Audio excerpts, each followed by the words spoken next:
How to use the anonymous reporting feature. When you visit our district website, you can immediately notice the anonymous reporting button. It is highlighted in yellow. Click on it to begin filling out the online anonymous reporting form. You can start it off by selecting what you'd like to report. Next, you'll select which campus this situation took place on and be sure to report the location this happened at as well. You can also fill out your name and the victim's name, as well as having the ability to add your phone number or email if you'd like. But keep in mind, this is completely optional. Then, you'll want to select whether you're a student, parent or guardian, school staff, or a community member.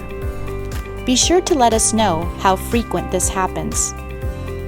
We'll also need to know what time this incident happened and your description of the incident.